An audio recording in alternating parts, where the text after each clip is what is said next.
Bienvenue à toutes et à tous à ce colloque, l'apport des filles de Marie Auxiliatrices à l'éducation, parcours de filles et perspectives.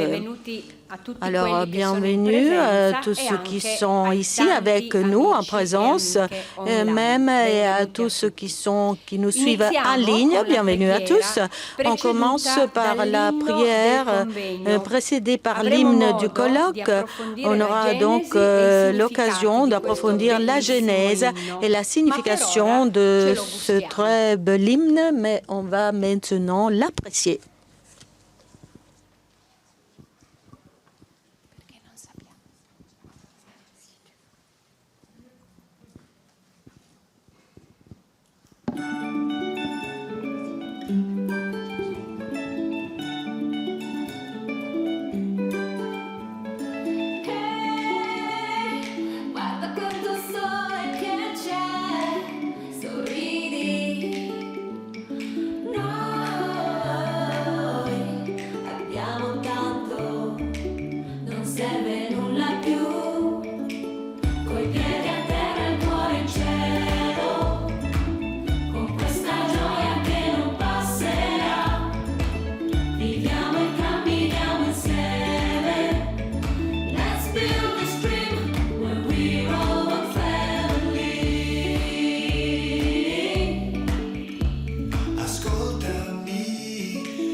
Maintenant, Sœur Antonella nous fera commencer par une prière. Cette prière à Marie, Mère éducatrice, s'inspire au texte « Marie, tu es l'aide » de Balbo Colombo Marchi. Madre di Cristo, tu sei madre sempre.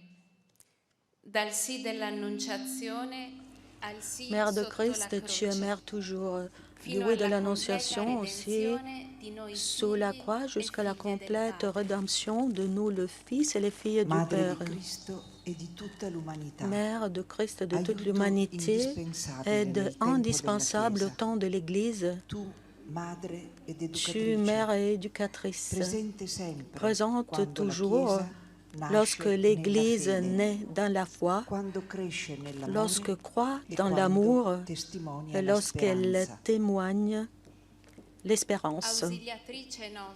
Notre auxiliatrice, nous te remercions pour avoir été toujours avec nous au cours de 150 ans de l'histoire de cette famille qui t'appartient tout entière. Donne-nous la possibilité d'annoncer encore aux jeunes hommes et femmes les richesses de Christ et de comprendre la profondeur et donc la grandeur de notre mission éducative. Amen.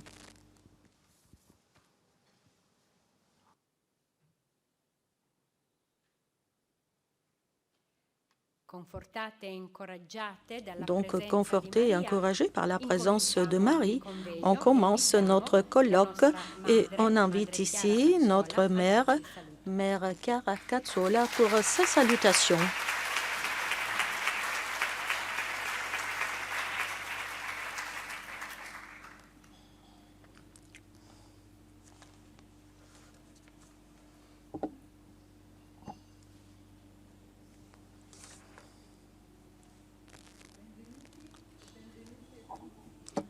Bienvenue à toutes et à tous. Je voudrais vous saluer bien cordialement. Bon. Alors, bienvenue à tous et à toutes. Je voudrais cordialement saluer et vous remercier. Et je voudrais remercier Son Excellence Jean-Jules Piquant, ambassadeur de Haïti auprès du Saint-Siège, Mère Yvonne Renga, ancienne supérieure générale de l'Institut de Marie Auxiliatrice et présidente USMI nationale. Monsieur Rainer Eiserer, président de l'organisme à but non lucratif Jugend Welt, Madame Maria Carmen Castillon, présidente de la Confédération mondiale, ancienne élève des FMA, fille de Marie Auxiliatrice, Monsieur Antonio Boccia, coordinateur mondial des Salésiens, coopérateur. Donc, bon après-midi à tous. Bienvenue à ce colloque international sur le thème « L'apport de filles de Marie auxiliatrices à l'éducation, parcours, défis et perspectives » qui, comme vous le savez, a été promu par l'Institut des filles de Marie auxiliatrices et organisé par la Faculté pontificale des sciences de l'éducation Auxilium. On est présents. Ici, on est très nombreux personnellement, mais il y a aussi de participants en ligne à cette rencontre qui commence aujourd'hui et se terminera le 30 septembre. Ce sera une réflexion sur le passé et sur le présent pour relancer la mission éducative des filles de Marie Auxiliatrice dans le futur, dans son 150e anniversaire. Si l'on considère les données historiques, on voudrait donc tracer des aspects de l'apport de filles de Marie Auxiliatrice à l'éducation, donc dresser une vue d'ensemble de l'Institut dans les différents contextes géoculturels et surtout à travers notre engagement pour l'éducation parmi les classes populaires et même encourager un échange sur les défis actuels de notre monde pour renforcer le réseau avec d'autres institutions éducatives à l'échelle internationale. Le colloque s'inscrit dans le processus promu par le pape François en 2019 sur le pacte éducatif mondial et donc se déroule à travers des interprétations interdisciplinaires et culturelles et divisées en 3 sessions confiées donc à des rapporteurs et rapporteuses provenant du monde entier. Donc il sera très important et intéressant de suivre le développement des contenus en présence et même en ligne. La dernière session, Parcours, perspectives pour le futur de l'éducation à la lumière du système préventif, aura l'objectif de nous aider à acquérir une meilleure conscience sur comment on perçoit et on vit aujourd'hui des noyaux du système préventif de Saint-Jean-Bosque par les filles de Marie Auxiliatrice et aussi par le laïc avec qui on partage la mission éducative dans différents contextes. Il est intéressant aussi de considérer la présentation d'une analyse réalisée par une équipe internationale composée d'enseignants de la faculté Auxilium et par des FMA, pédagogues de différents pays.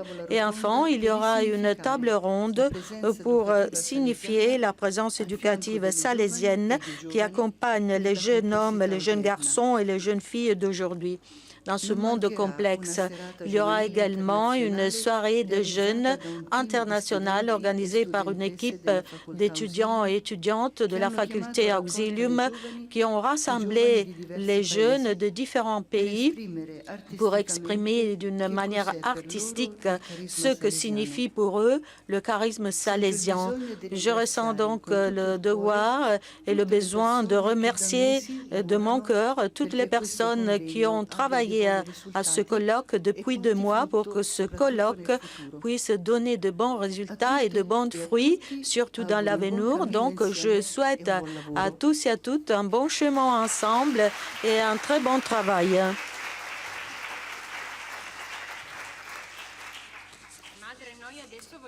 Maintenant, on va vous donner quelque chose, vous présenter un don. Et donc, j'appelle Sœur Loparco et Sœur Mazzorati qui vont vous présenter ce don, un livre qui raconte les 150 ans d'histoire de notre institut à travers des images. Sœur Grazia, elle est là, alors que Sœur Angela n'est plus là. Alors, on invite Sœur...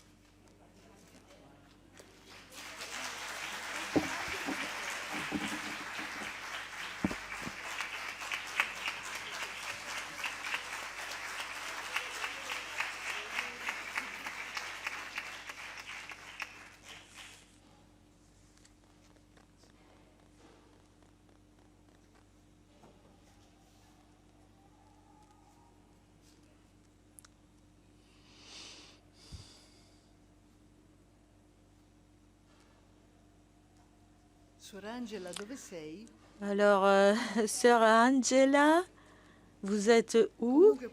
De toute façon, on peut l'applaudir, car en très peu de temps, en fait, je disais, ils ont réalisé un volume magnifique en très peu de temps qui, suivant les images, nous fait reparcourir au fil des ans toute l'histoire de notre charisme qui a été réalisé dans tous les pays. C'est tout à fait émouvant. Merci.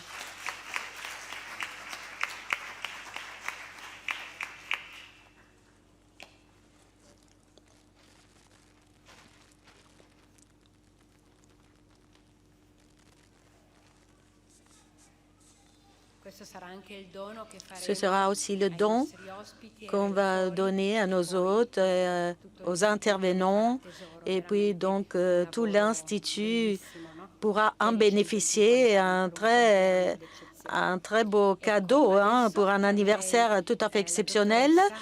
Donc j'appelle Madame Paola Ilari, assesseure pour les politiques éducatives de la municipalité 3 de Rome, pour ses salutations.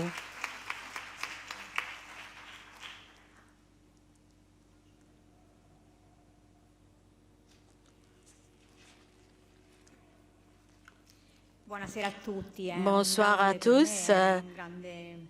Pour moi, c'est un don, un véritable don, le fait d'avoir été invité ici, parce que le fait d'avoir ici, dans notre territoire, une communauté éducative qui a beaucoup donné dans le passé, qui est encore en train de donner maintenant, et qui va donner à l'avenir, et qui donc réfléchit au pacte éducatif mondial, c'est un grand orgueil pour nous.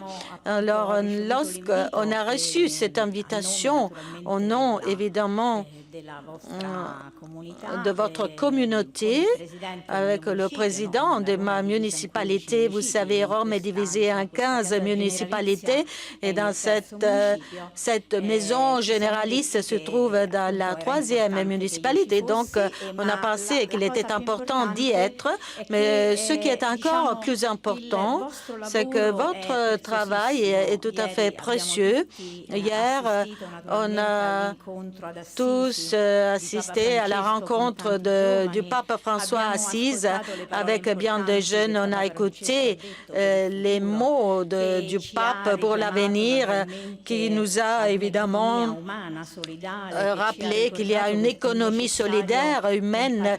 Il a dit qu'on a besoin d'un patrimoine, d'enrichissement spirituel.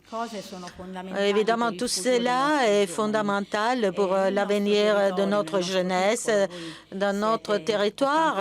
Alors moi, j'ai beaucoup d'apprendre parce que vous êtes une communauté internationale et vous avez organisé un colloque, une conférence internationale. J'ai beaucoup de choses à apprendre de vous, mais donc nous, autant que possible dans notre territoire, on a travaillé, on a signé un pacte éducatif territorial parce que nous avons considéré qu'il aurait fallu créer une communauté éducative qui ne laisse personne pour compte. Je dialogue avec les parents, les dirigeants scolaires, les associations ici dans ces territoires. Et malheureusement, il y a donc beaucoup de dépaysement chez les jeunes qui vivent bien des difficultés. Donc, il faut comprendre comment les aider à surmonter cela. Et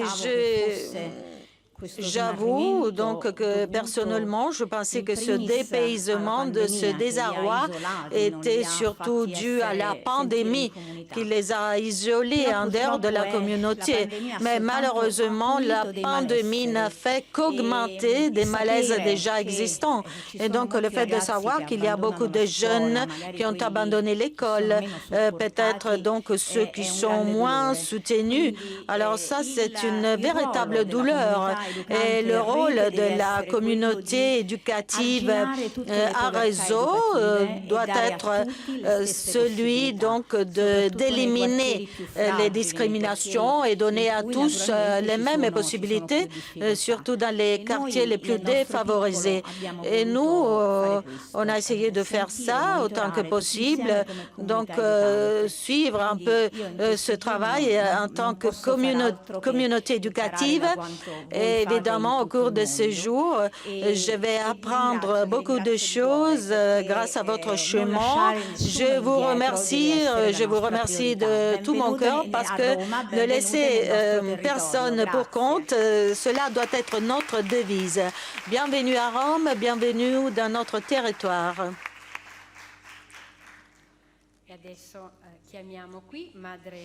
On appelle ici Mère Yvonne Rengoat, supérieure générale et présidente de l'USMI nationale.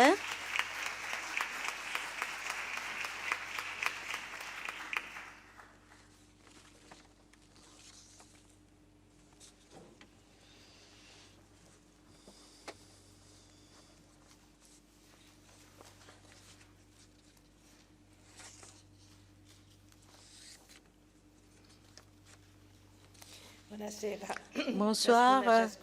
Bonsoir à toutes et à tous. Bon, on m'a demandé de vous saluer au nom de l'USMI national et donc je vais le faire bien volontiers. Maintenant, disons, au début de ce colloque international, je voudrais donc adresser mes salutations personnelles bien cordialement, même au nom du Conseil, disons, de présidence de l'USMI, Union supérieure de majeurs d'Italie, et même au nom de tous les membres de l'Union qui œuvrent en Italie, mais partout dans le monde. Donc, avec, disons, leur charisme bien différent et complémentaire, qui sont en fait de dons de l'Esprit Saint à l'Église et à la société.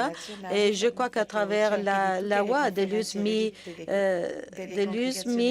je vous adresse aussi les salutations de toutes nos congrégations religieuses ici en Italie et dans le monde. L'USMI a depuis toujours reconnu et reconnaît encore le charisme éducatif salésien en tant que force motrice, créative, innovatrice, capable de faire ressortir le potentiel de bien présent dans la vie des jeunes, de tous les jeunes. Donc, c'est avec gratitude qu'il salue le chemin de l'Institut des filles de Marie Auxiliatrice qui, dans cette année jubilaire, déclare publiquement, à travers un colloque international de haut profil, de poursuivre, de donner son apport spécifique dans le cadre de l'éducation, étant fidèle à la consigne faite à la fondatrice Sainte Marie-Dominique Mazzarello. Je vous les confie.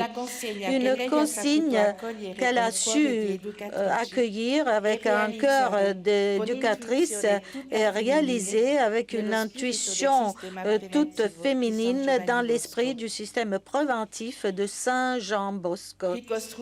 Donc, reconstruire le pacte éducatif global est sans aucun doute la référence prioritaire qui, depuis septembre 2019, lorsque le pape François a déclaré, donc animé de projets de recherche afin d'offrir une éducation intégrale capable de pénétrer et influencer le cœur des jeunes hommes et des jeunes femmes, surtout les plus défavorisés, pour construire avec eux et pour eux la civilisation de l'amour.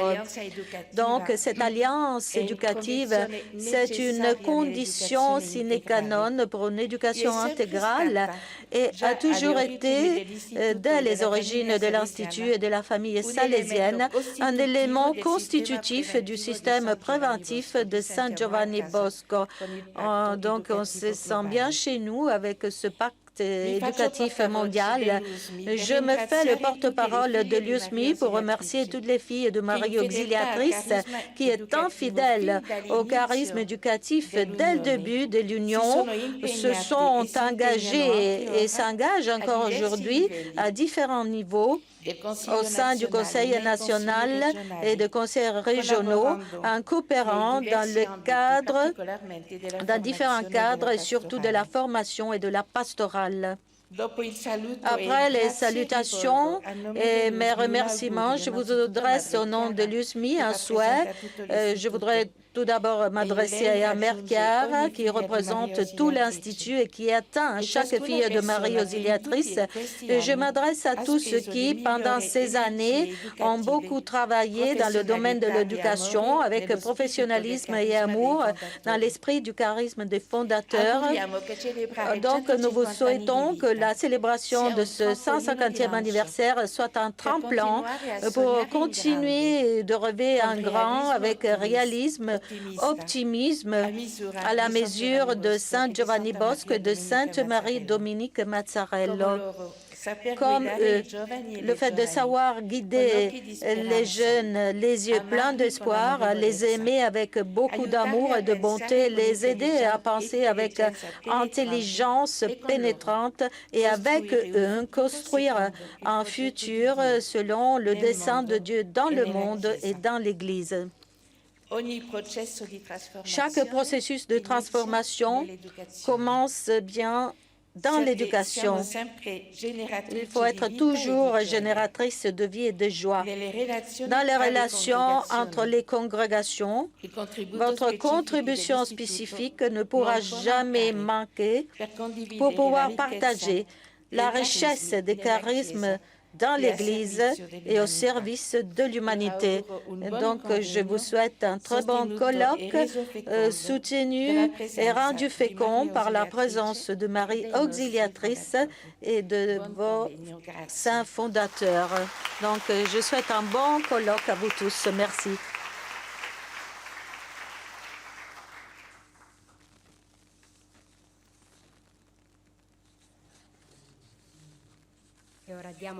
Maintenant, on donne la parole à M. Rainer Heiser, président de Guggenheim Belt.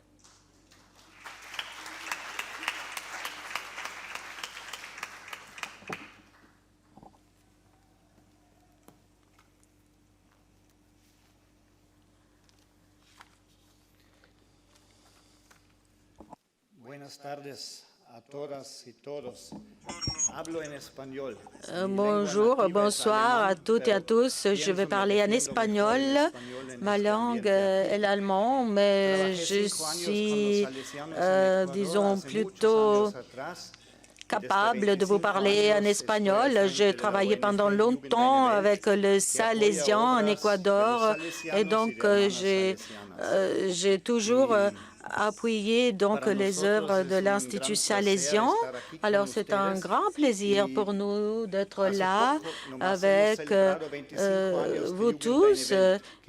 Il y a quelque temps, on a célébré 25 ans de Guggenheim Welt, donc c'est pas beaucoup par rapport à 150 ans, mais on a même eu l'honneur d'avoir avec nous deux sœurs comme la sœur Anna en Autriche, et on a pu échanger des informations concernant des projets qu'on est en train de soutenir dans différents pays du monde. On est donc une organisation à but, une organisation non gouvernementale pour éduquer tous les jeunes et lutter contre la pauvreté en suivant donc le Laudato Si.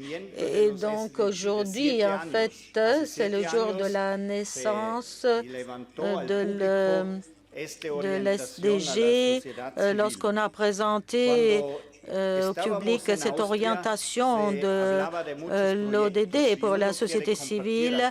En Autriche, on avait parlé de quelques projets et maintenant, je voudrais partager un peu avec vous ce qui est en train de se passer chez nous. On a reçu bien de matériel, on a reçu de médicaments, du matériel qu'il faudrait envoyer aux sœurs qui se trouvent à Odessa.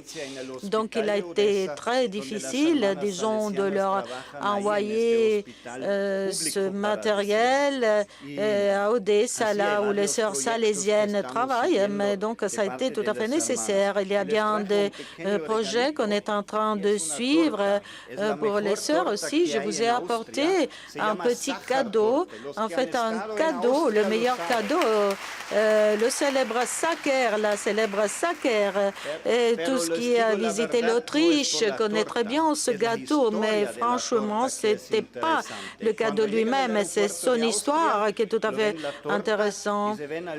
Lorsque vous arrivez à l'aéroport en Autriche, vous voyez donc qu'il y a des indications concernant l'histoire de ce gâteau.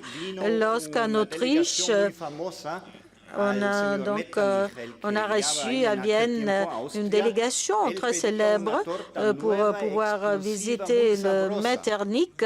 On demandait un gâteau exclusif, très, très savoureux, mais tout à coup, le chef est tombé malade et du coup, il ne savait plus quoi faire.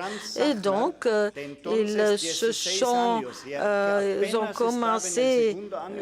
ils ont ont appelé un jeune de 16 ans qui était en train d'apprendre, faire un cours de cuisine. Et on lui a demandé de préparer un bon gâteau pour les nouvelles délégations internationales. Et le jour même, en très peu de temps, il a pu présenter ce gâteau qui est devenu très, très célèbre. Et tous ceux qui se rendent en Autriche voudraient donc le goûter. Donc le prix s'est bien élevé, donc un tout petit morceau pour chacun de vous.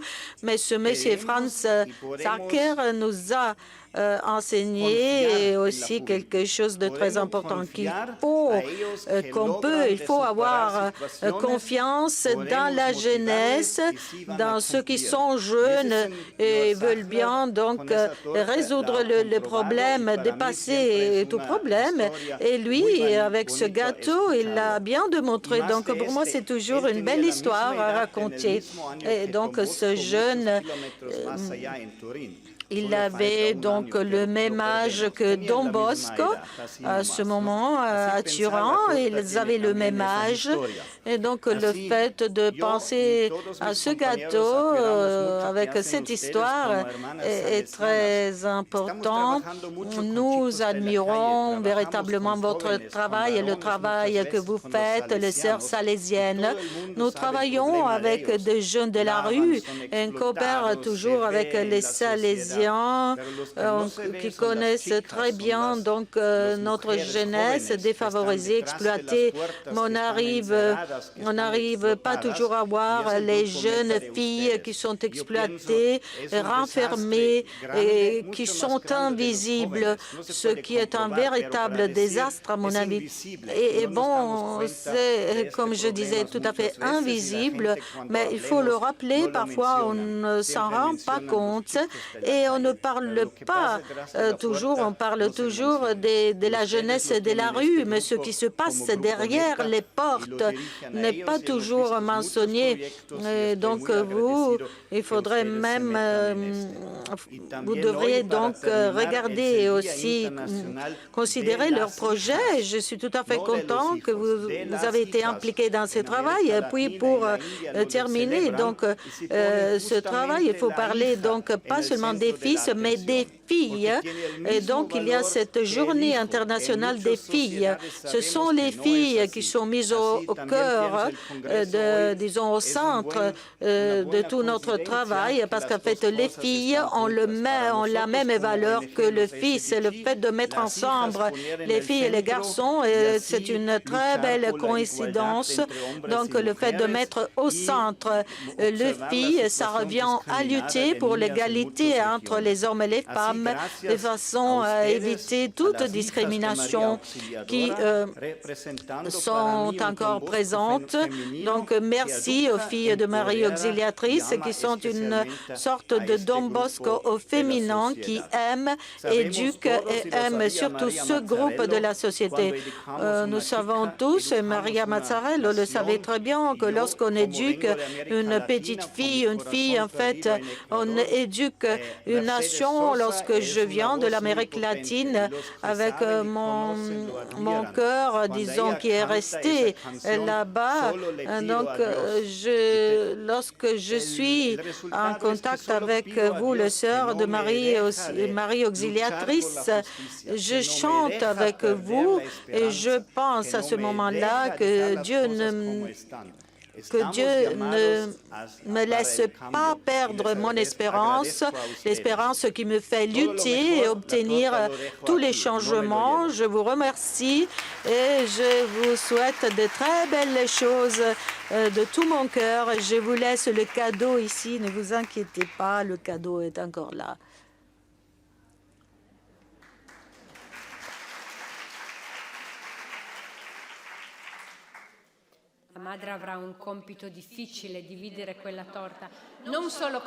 Sera difficile de diviser le gâteau, de le distribuer, pas seulement pour ceux qui sont ici, mais même en ligne. Et maintenant, il y aura les salutations de la présidente de l'Alliance mondiale, disons, des anciens élèves de l'Institut de Marie Auxiliatrice, Maria Carmen Castillon.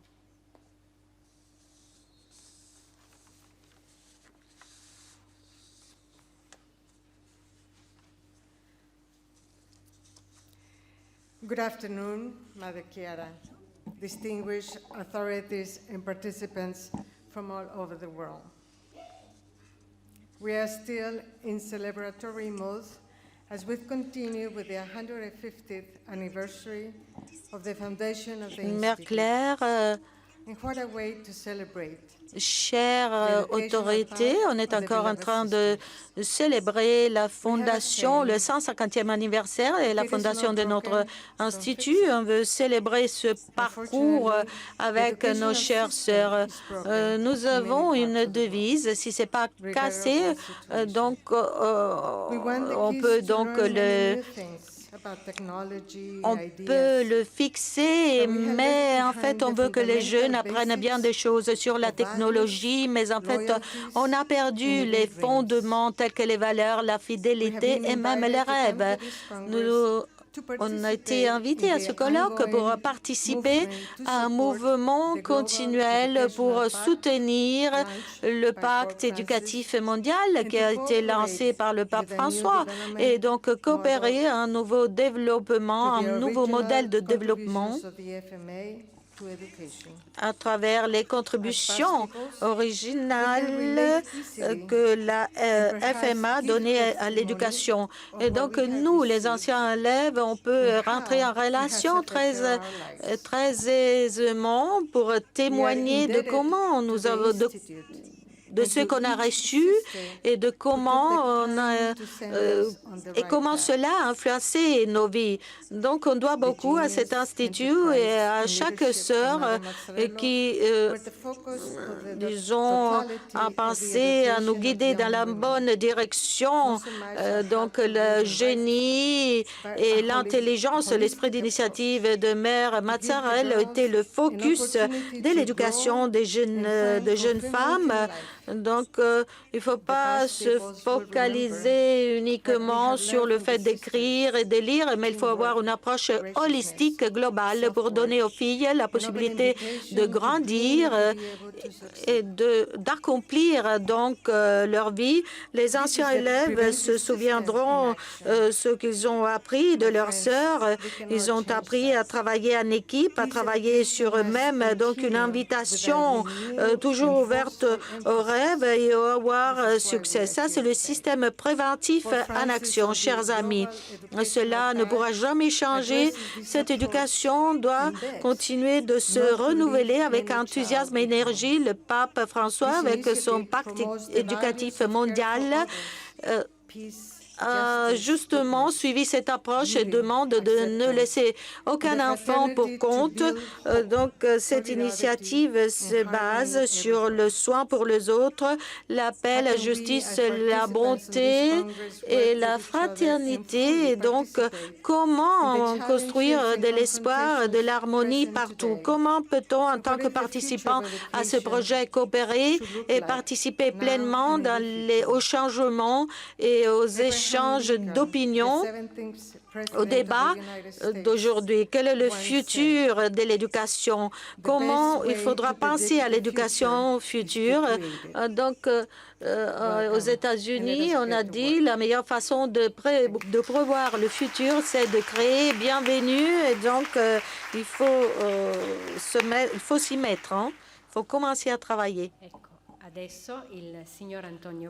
Maintenant, Monsieur Antonio Boccia, coordinateur mondial de Salesian, de l'Associazione Salesiani Cooperatori, des Salesiens coopérateurs.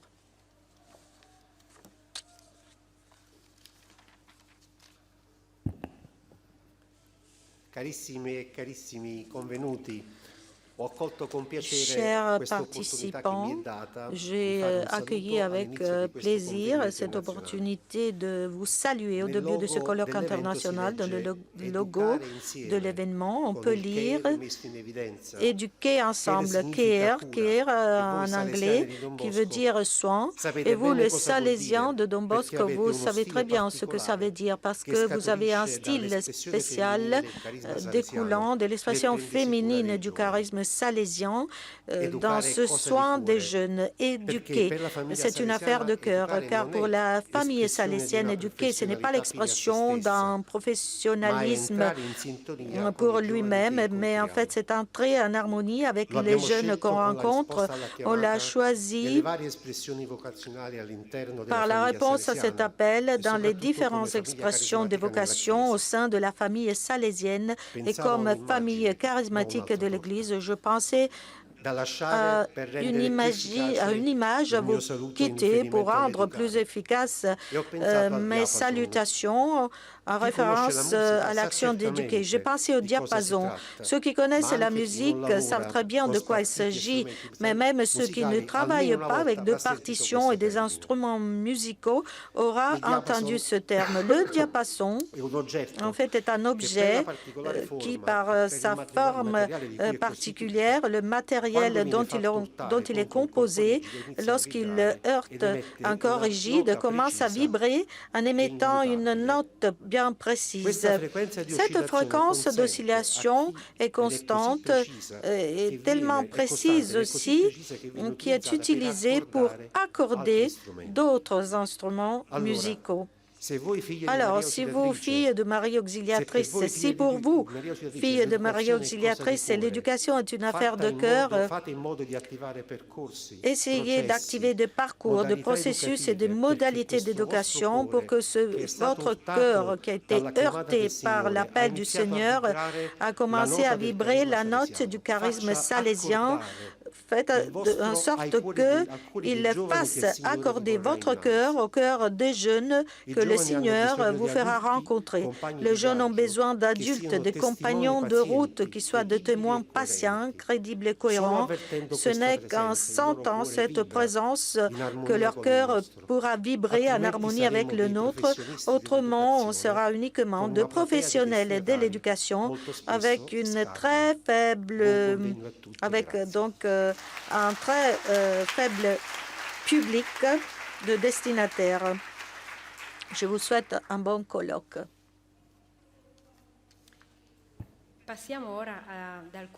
Maintenant, il y aura quelques messages par des personnalités, des autorités qui n'ont pas pu être là avec nous. Le premier, c'est notre recteur majeur, Donald Sardimets, qui n'est pas à Rome, mais il nous a laissé un très bon message. Et vous allez aussi donc trouver le texte intégral, sera donc sur le site aussi. Donc, toutes les interventions seront téléchargées sur le site. Je vais lire, ça fait 150 ans, fille de Marie Auxiliatrice. En 1864, Don Bosco arrive à Mornise avec ses garçons pendant ses promenades d'automne. C'est déjà nuit, les gens donc le rencontrent, la bande commence à sonner. Il y a bien des gens qui se mettent à genoux, les jeunes et tout le monde rentre à l'église. On commence la bénédiction avec le très saint et puis on va dîner. Après, encouragés par les applaudissements, les garçons de Don Bosco organisent un petit concert de marche et de musique joyeuse. Il y a donc Maria Mazzarello, elle a 27 ans. À la fin, Don Bosco dit juste quelques mots. On est tous fatigués et mes garçons voudraient bien aller se coucher. Mais demain, on va parler plus longuement.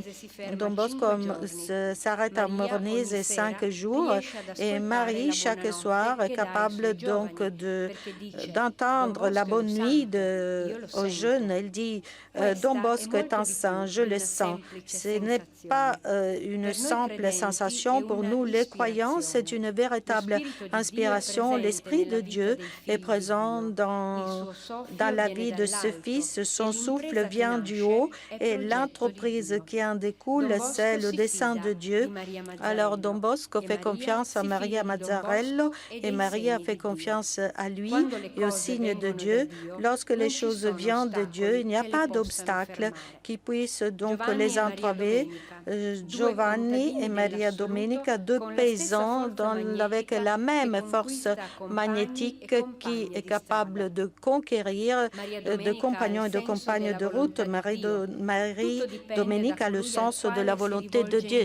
Tout dépend de celui auquel elle s'adresse en silence, pour amour duquel elle a organisé sa vie. Donc, elle est amoureuse et donc elle a fait cette expérience. Si on parle avec Dieu, il te donne un rêve et puis il te dit « mais vas-y, je vais t'indiquer le chemin ».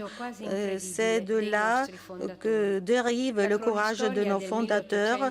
La chronistoire de 1962 de 1872 dit simplement « Le monde n'en sait rien, mais les filles de Don Bosco sont nées aujourd'hui ». Et c'est tout de suite un miracle. Marie a une incroyable capacité de sacrifice et dans sa simplicité paysanne cache donc le caractère ténace et génial des fondatrices de l'histoire de l'Église. Combien de maisons elle a construites? Rien qu'en 9 ans, la nouvelle congrégation se développe de façon extraordinaire et lorsque les soucis sont énormes, elle commence à changer comme Don Bosco et Mère Marguerite lorsqu'il n'avait rien à Valdocco. Elle a de dons particuliers, elle a reçu des dons de Dieu, donc son éducation limitée sont remplacées par ses vertus, sa prudence et l'esprit de discernement et elle est très douée pour le gouvernement de la vie, basé sur la bonté, la charité et sa foi dans le Seigneur. Elle est très capable de connaître les personnes. Elle ne s'appellerait jamais supérieure.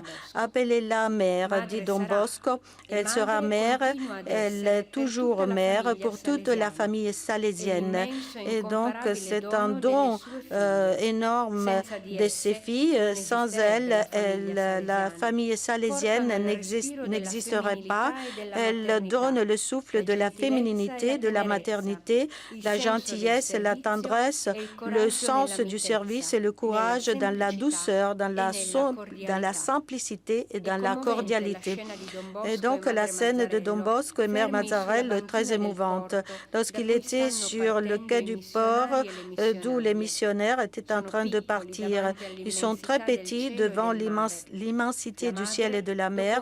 Et après un long silence, la mère demande à Don Bosco, « Père, est-ce que j'irai moi aussi en Amérique ?» Il répondit en la regardant en profondeur, « Vous serez là lorsque je serai là. De l'immensité de Dieu, il nous regarde et nous protège aujourd'hui. Alors que nous prononçons notre merci, bienvenue à tous les présents et même à ceux qui nous suivent en ligne. » Don Angel Fernandez Sartime, recteur majeur.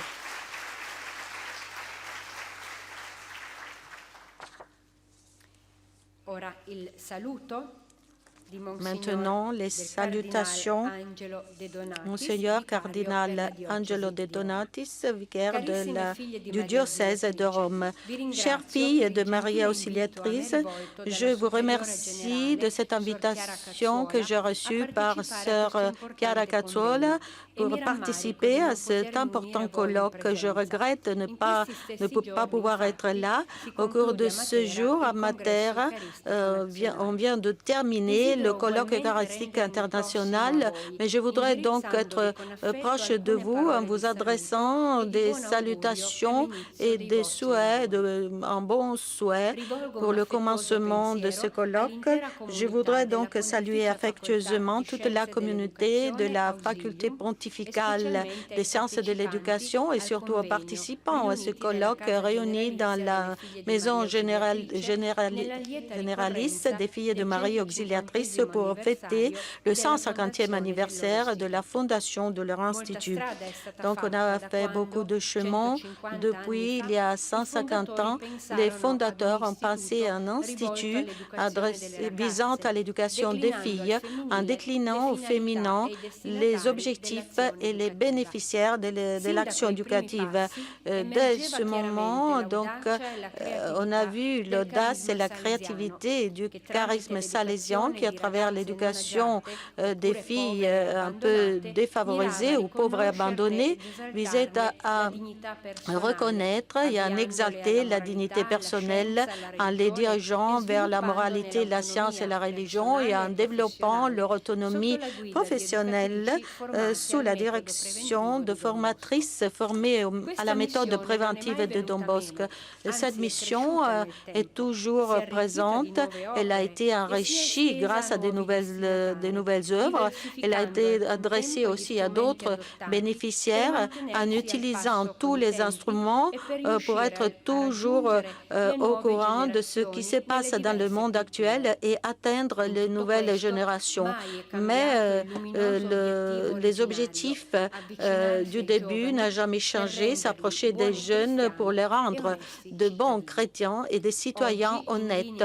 Aujourd'hui, en ligne avec le pacte éducatif mondial lancé par le pape François, la mission éducative des filles de Marie auxiliatrice est de plus en plus orientée au dialogue interculturel au sein de la communauté éducative, à la proximité du territoire, à l'ouverture au travail en réseau et à la solidarité active, même à travers du bénévolat.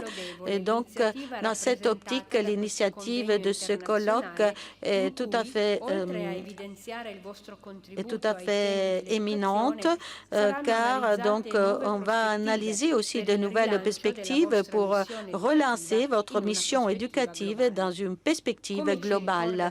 Comme l'a dit souvent le pape François, le changement d'époque qu'on est en train de traverser nous pousse à récupérer le sentiment d'une appartenance commune, mettant au centre non pas donc l'individu isolé, mais les personnes en relation.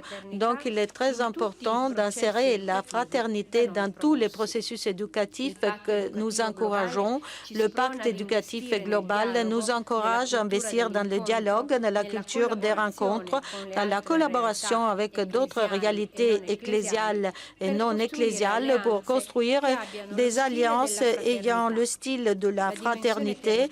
La dimension territoriale où on opère devrait donc nous amener à créer de pactes éducatifs locaux. Le diocèse de Rome est reconnaissant au Seigneur pour la fécondité de votre mission et vous accompagne vers l'objectif commun, que Jésus le Maître puisse illuminer nos pas et que Marie auxiliatrice les garde.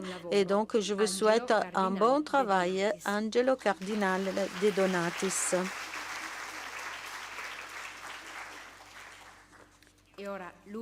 Maintenant, les dernières salutations, les salutations par le pape François.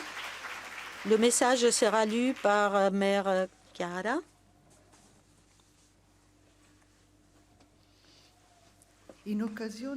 À l'occasion du colloque international L'apport de filles de Marie auxiliatrices à l'éducation, promu à l'occasion du 150e anniversaire de la fondation de cet institut religieux, le Saint-Père François adresse aux participants ses salutations les plus cordiales.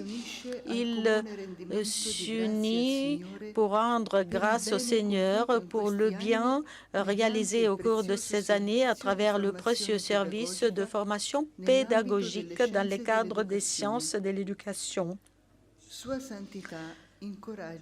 Sa sainteté encourage à poursuivre l'activité significative inspirée de la vision chrétienne de l'existence en vue de la promotion intégrale de la personne humaine en offrant à l'Église et à la société des jeunes professionnellement bien préparés, humainement très sensibles et des chrétiens éclairés, illuminés et courageux. Par ses souhaits et ses vœux, le somme pontife, en invoquant la protection maternelle de Marie Auxiliatrice et l'intercession de Saint Giovanni Bosco et de Sainte Marie Mazzarello, envoie la bénédiction apostolique de tout son cœur, cardinal Pietro Patoli, secrétaire d'État de sa sainteté.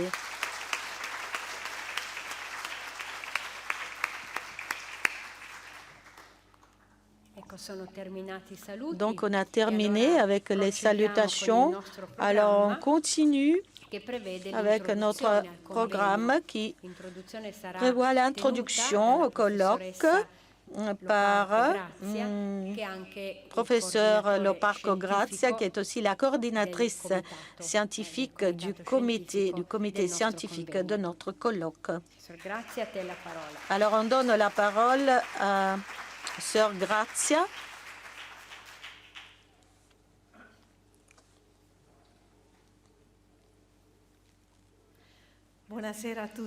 Bonsoir à tous.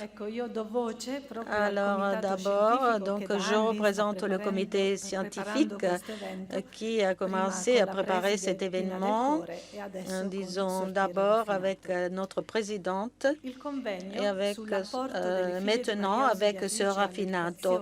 Donc le colloque sur l'apport des FMA à l'éducation, parcours, défis et perspectives a lieu dans le 150e de l'Institut des filles de Marie Auxiliatrice. Le Conseil général a confié à la faculté pontificale des sciences de l'éducation Auxilium la tâche d'entamer une réflexion de grande envergure sur l'engagement de filles de Marie Auxiliatrice dans leur mission qui se déroule aujourd'hui dans 97 pays des 5 continents.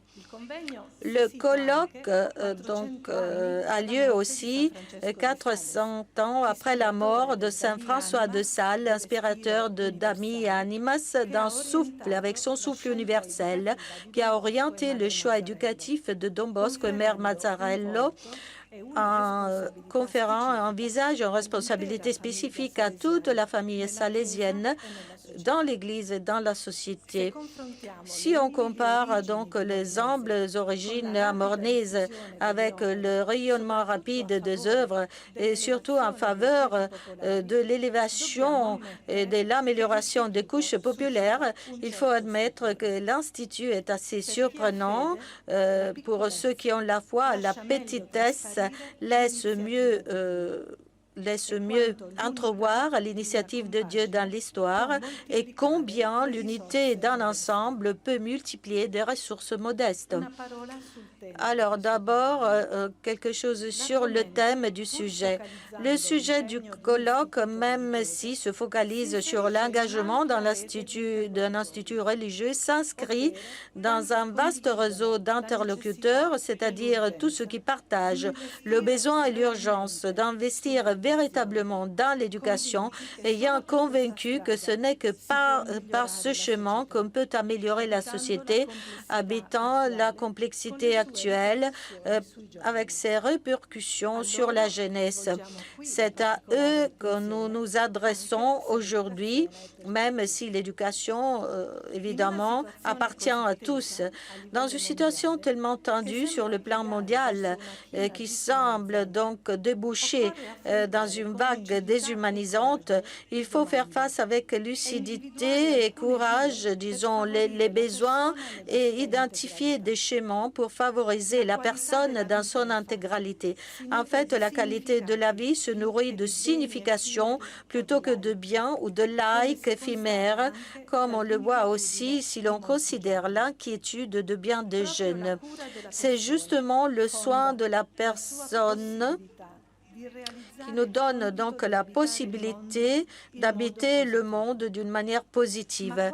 Mais de quels soins s'agit-il aujourd'hui?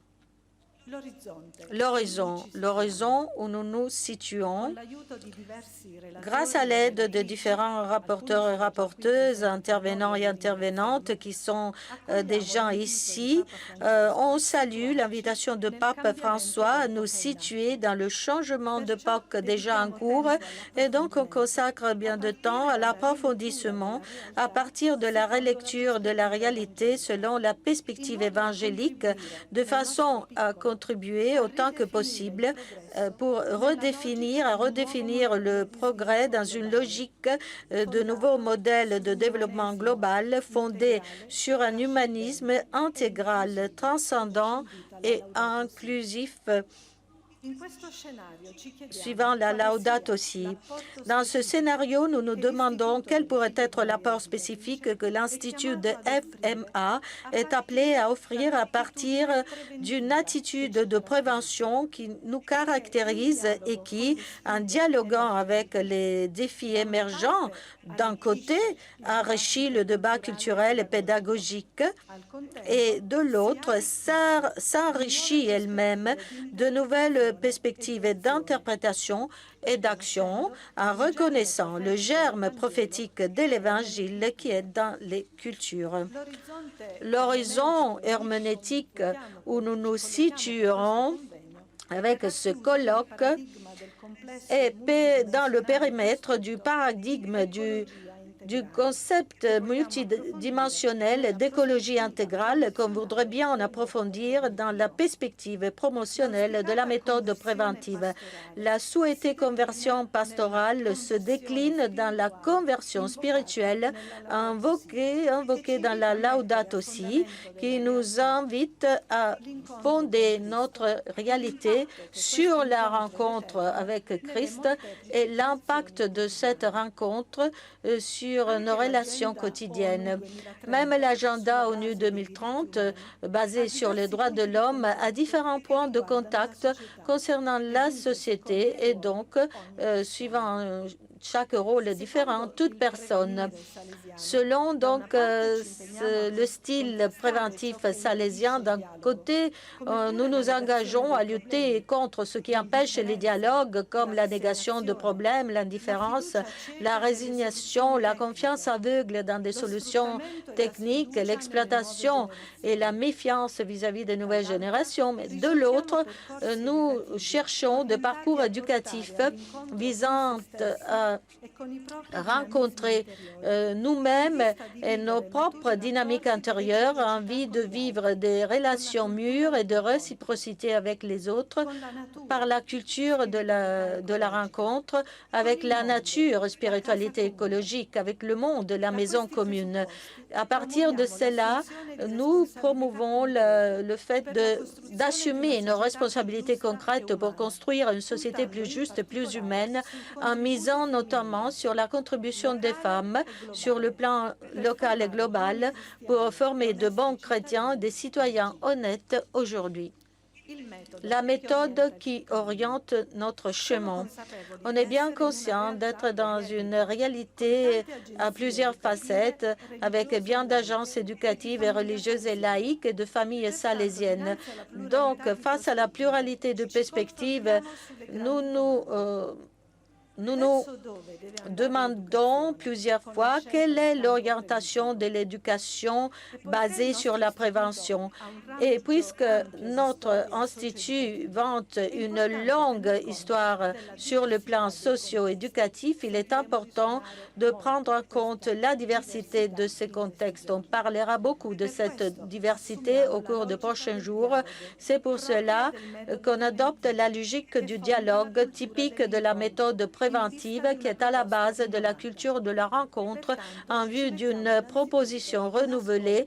Et donc, on se met avant tout à l'écoute de la réalité, à l'écoute du passé, pour relire l'expérience qui a façonné au cours de temps une identité salésienne qui est en train d'améliorer, de peaufiner une forma mentis interprétative des besoins éducatifs d'un contexte en fonction proactive et bien guidée. On se met aussi à l'écoute du présent, du passé, mais même du présent, pour saisir la demande d'information de nouvelles générations, nous laisser interpeller par elles, identifier les aspects les plus prégnants qui sont communs et différenciés dans des contextes culturels à partir du principe inclusif et intégral de l'éducation préventive salésienne. On est même à l'écoute des défis émergents pour promouvoir des parcours éducatifs visant à changer la réalité en vue d'un développement d'une culture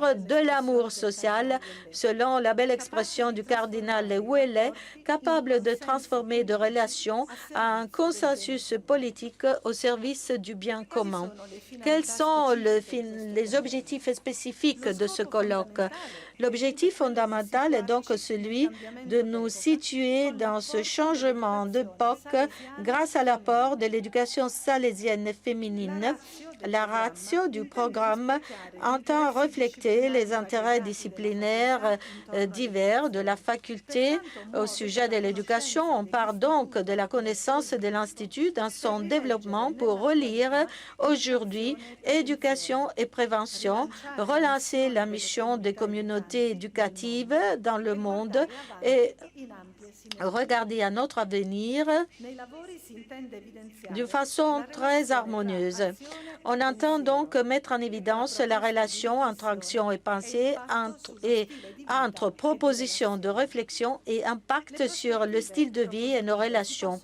Les perspectives et les propositions pourraient être schématisées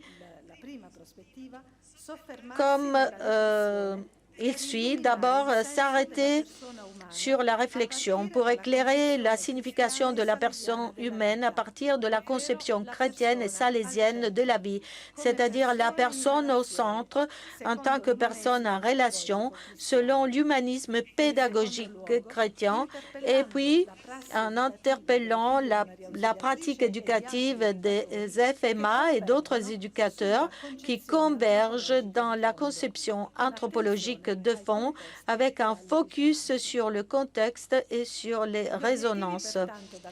Donc, les objectifs à suivre ensemble, atteindre ensemble dans ce colloque sont tout d'abord approfondir la connaissance de l'Institut au cours de son développement et relancer la mission des filles de Marie Auxiliatrices à travers une relecture de l'éducation préventive aujourd'hui dans une réalité tout à fait inédite en faisant très attention aux filles, aux jeunes dans différents contextes, puis devenir plus conscient du potentiel et des défis d'une culture et d'une pratique éducative salésienne appelée à s'introduire et à renouveler l'éducation dans différents contextes sans se conformer aux habitudes locales moins respectueuses de la personne dans son intégralité et notamment moins respectueuses vis-à-vis de jeunes femmes.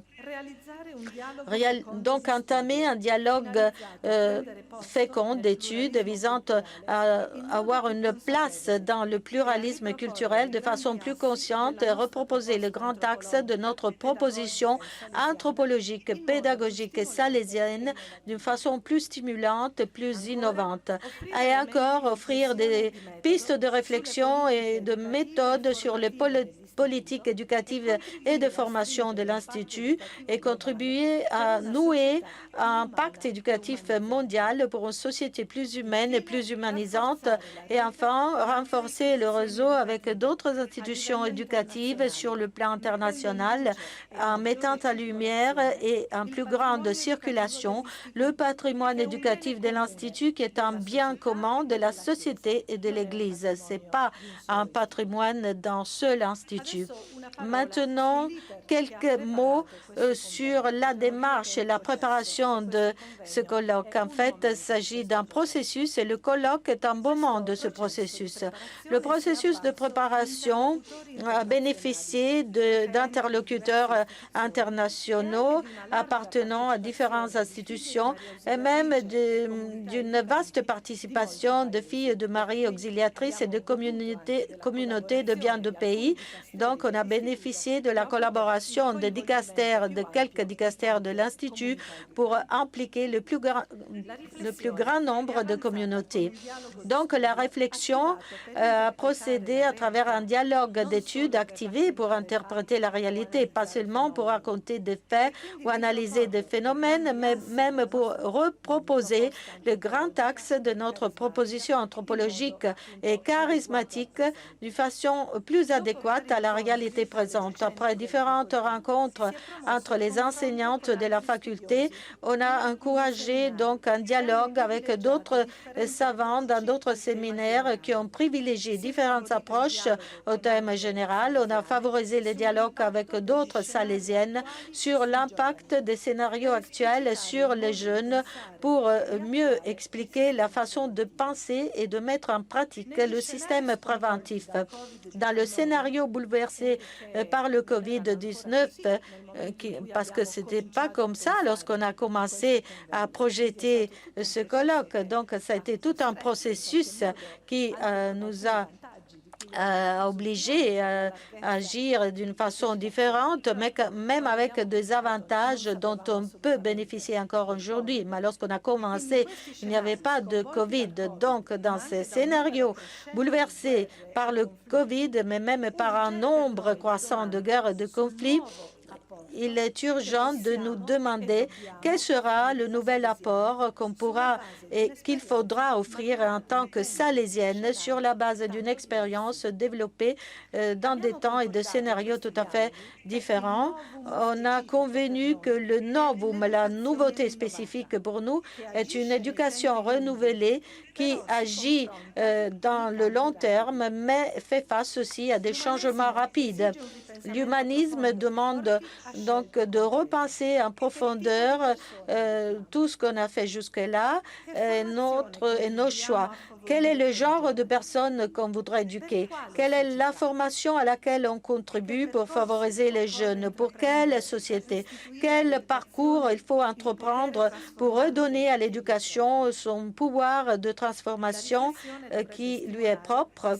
La réflexion devrait nous stimuler à nous situer de façon critique pour collaborer à reconstruire le pacte éducatif et élaborer un nouveau modèle de développement humain où on pourrait se resituer en tant que personne, retrouver le sens des relations avec la maison commune, la nature, les autres, soi-même et Dieu.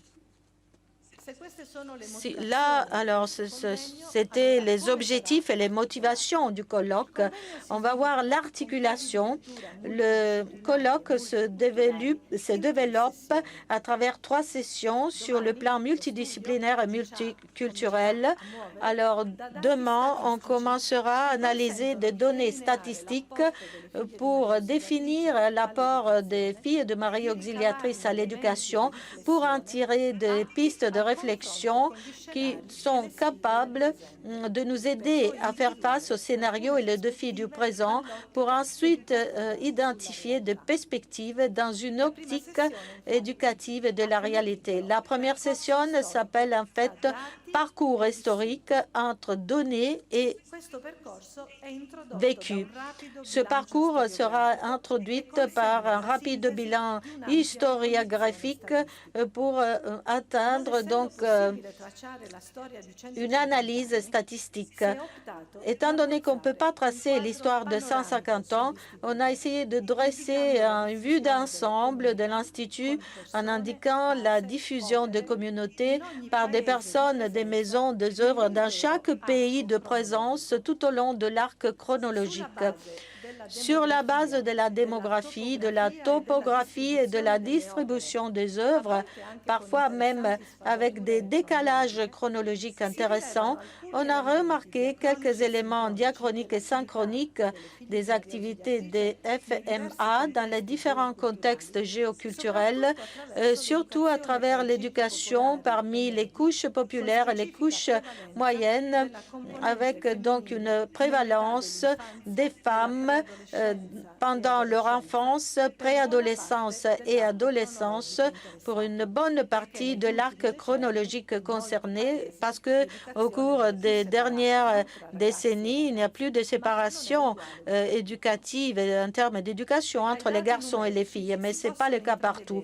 D'après les données numériques, on peut entrevoir des hypothèses de parcours de recherche dans différents domaines à la lumière de la historiographie actuelle qui interagit avec bien d'autres domaines disciplinaires. L'existence d'un institut religieux, on le sait, ne dépend pas de bâtiments ou de documents écrits, mais plutôt de chaque personne qui le compose. Et pour cela, donc, la cartographie quantitative, même si éloquente, se concrétisera dans les profils de quelques profils de FMA, créatives interprètes du système préventif. C'est une approche modeste à la micro-histoire liée à l'influence de quelques figures dans leur territoire d'action, qui ne coïncide pas toujours avec le territoire d'origine, car il y a beaucoup de missionnaires. Et cela, évidemment, comporte beaucoup d'aspects à explorer du point de vue religieux, ecclésial, mais aussi pédagogique, anthropologique et culturel.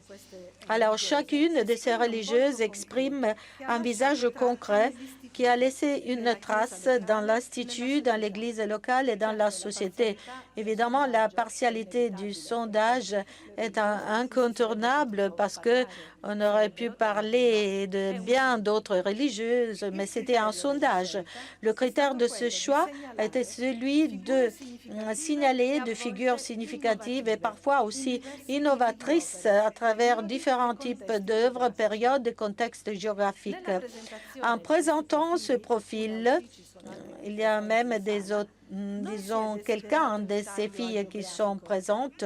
On n'a pas, disons, désiré, disons, de donner une vision géographique, mais plutôt on a identifié des figures peu connues en dehors de leur environnement. On a exclu des filles de Marie auxiliatrices qui font l'objet de processus de béatification, à l'exception de la bienheureuse Mère aux Mères. Et on a exclu aussi les supérieures générales déjà connues, en essayant de saisir le charisme dans le quotidien, disons, dans les besoins en termes d'éducation et en considération des choix demandés aux missionnaires et aux autorités intermédiaires dans des situations difficiles.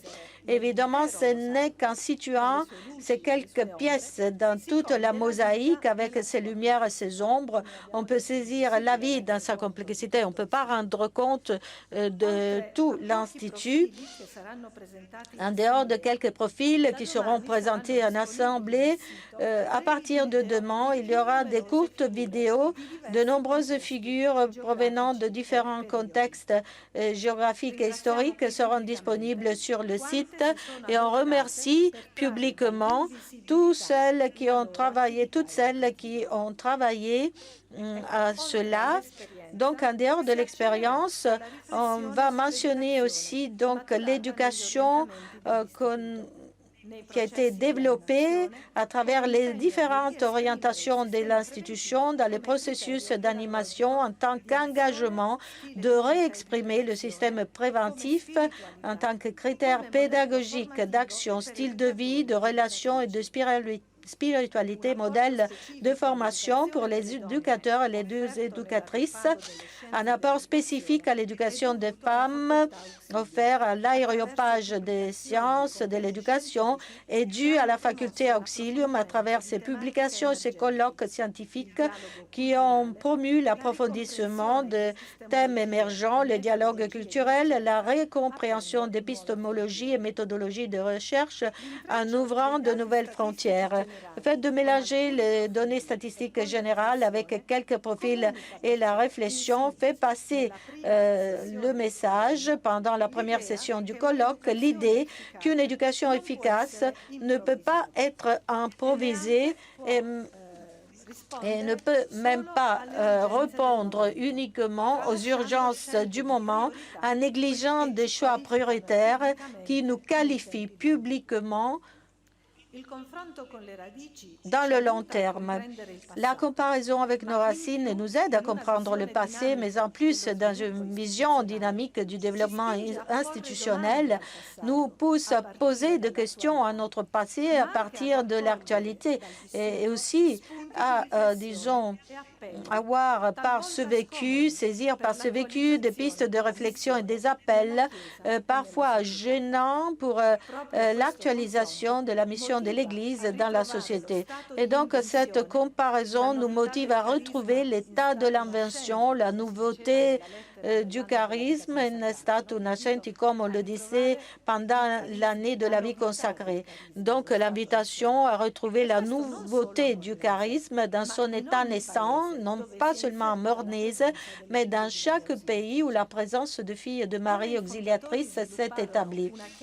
Tout comme les fondateurs ont développé une clé évangélique de lecture de leur réalité pour reprendre de façon spécifique et incarner le charisme de façon concrète, leur forma mentis incarné dans la mission représente pour nous un appel à un discernement dans la réalité d'aujourd'hui en adoptant des catégories de compréhension de notre société et donc des conséquentes décisions opérationnelles.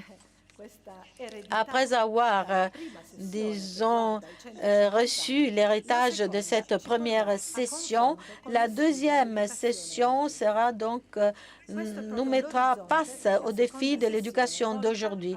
Voilà l'horizon de la deuxième session qui vise à être conscient de quelques scénarios et défis transversaux du présent et on a surtout choisi le défi qui ont une forte influence sur la mentalité, les comportements concrets de chaque individu et chaque collectivité, notamment sur les jeunes et les éducateurs d'aujourd'hui, les processus de croissance. C'est le grand défi ou appel basé sur l'humanisme.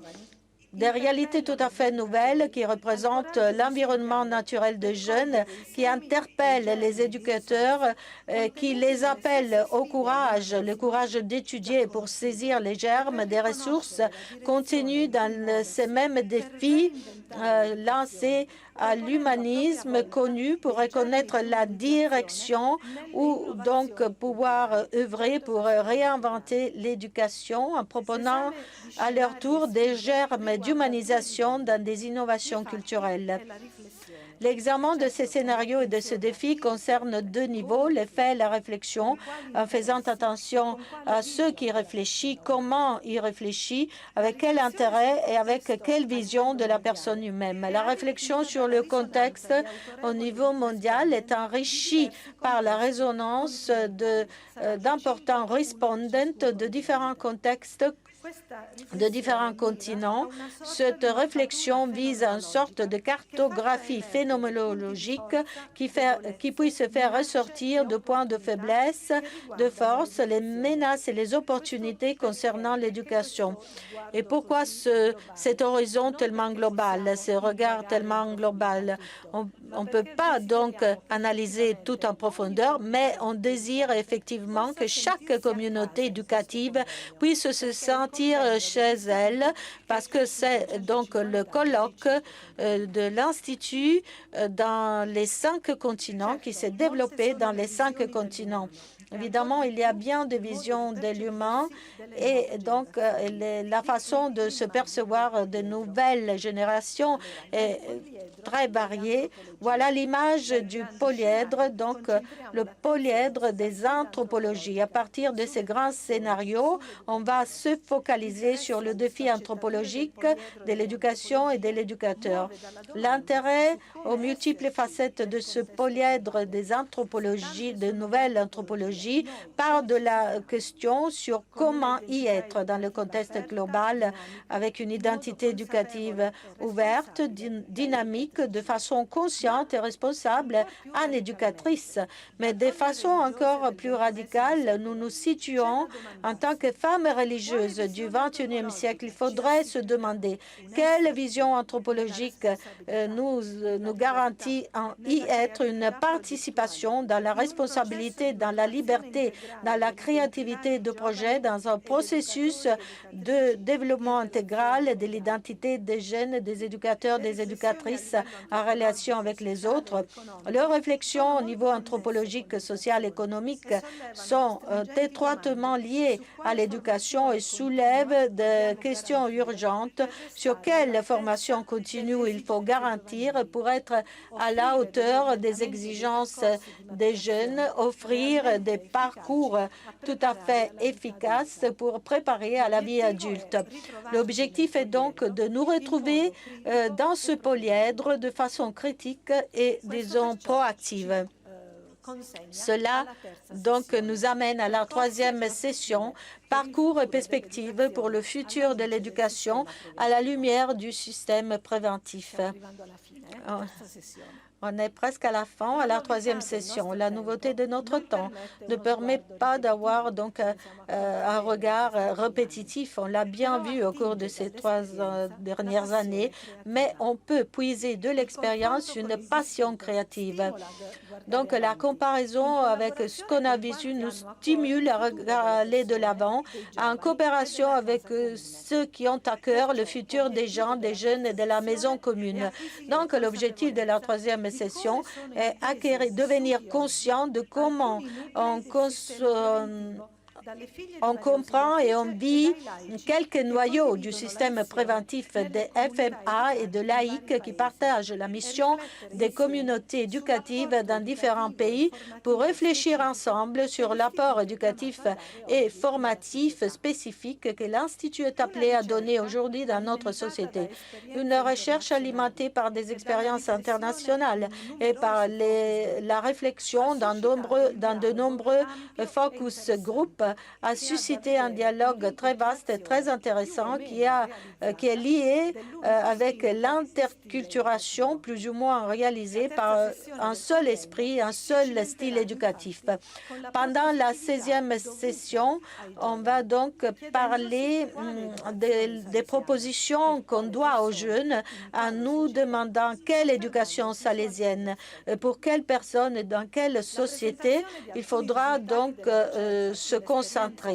La présentation de quelques résultats de la recherche sur l'expérience du système préventif vécu entre les FMA, réalisé par une équipe internationale, sera intégrée par un laboratoire en présence et en ligne.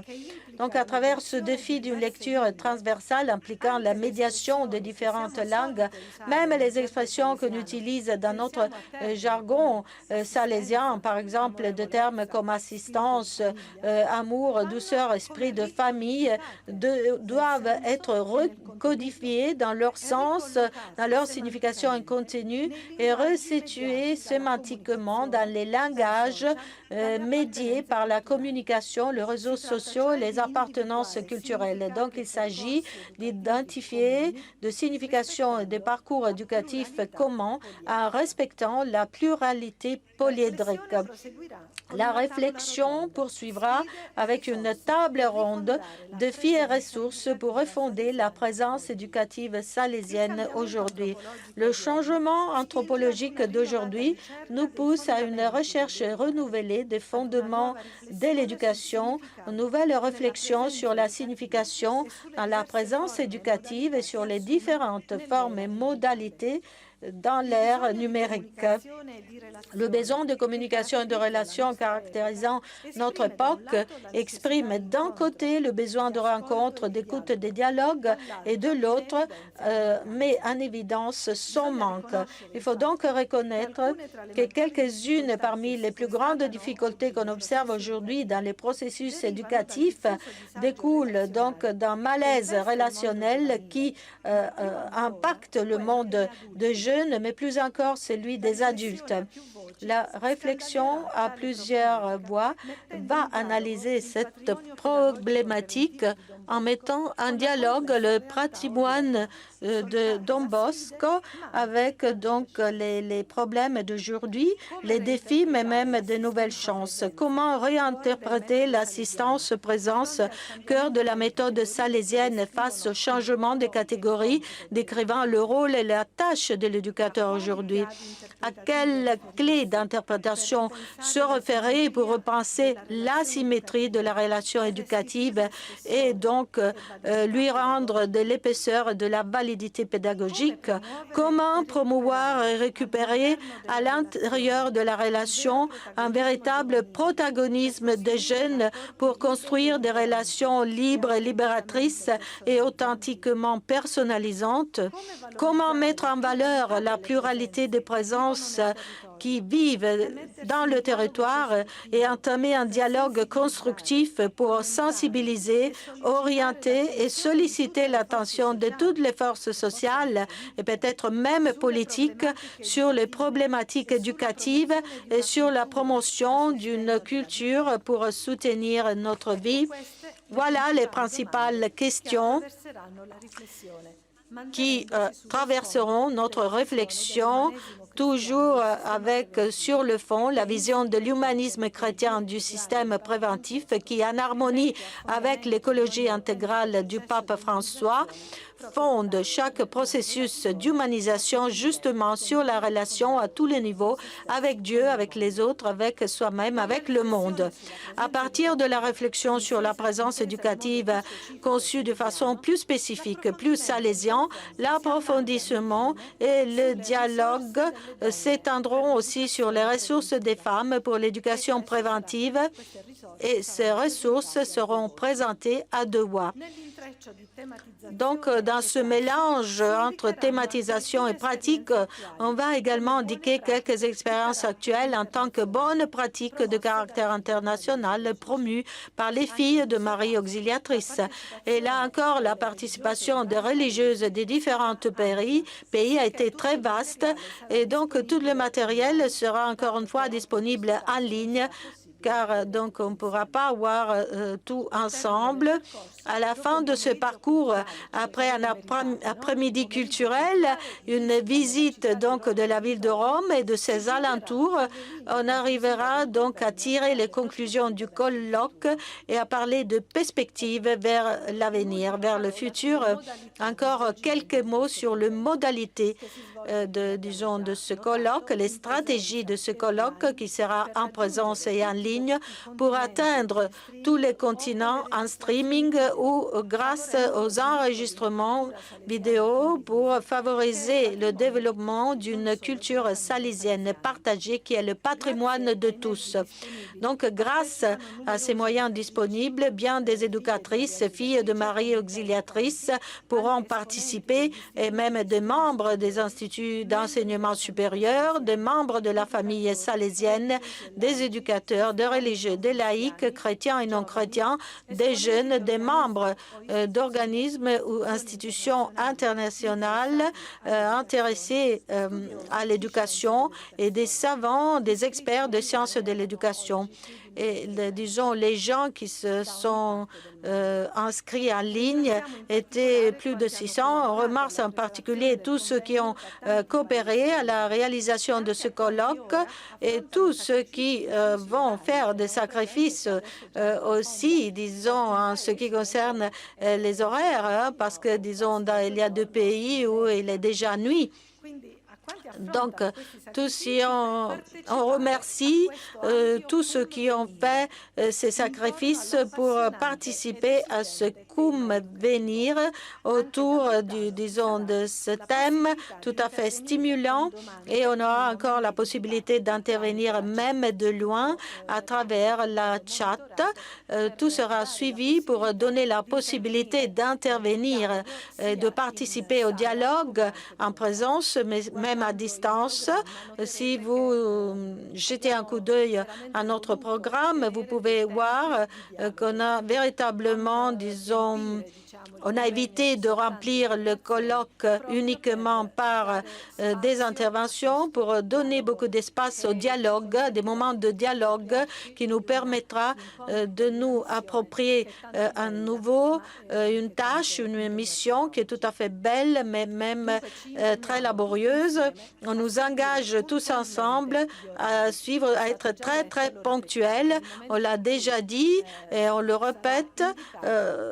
Nous, on va commencer, disons, en essayant d'être toujours ponctuels pour respecter ceux qui sont présents et ceux qui nous suivent en ligne, mais pour respecter aussi les interprètes et les techniciens qu'on remercie déjà pour leur assistance et leur soutien.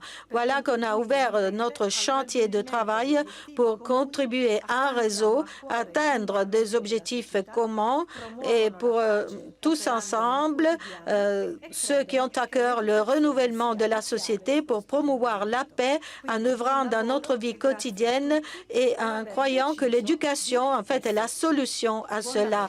Donc, bon travail à tous pour avoir décidé d'y être et donc de participer. Bon travail à tous.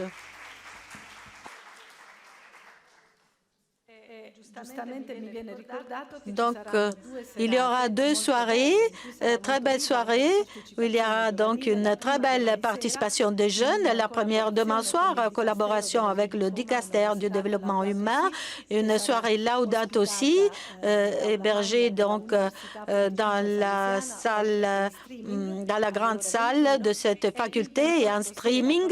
Et puis le 28 soir, disons à l'intérieur de la 3e session, il y aura aussi une soirée internationale de jeunesse, une soirée de fête où on va accueillir et entendre la voix de bien de jeunes de partout. Donc, c'est évidemment la fête des joyeuses des jeunes était tout à fait incontournable dans notre colloque salésien.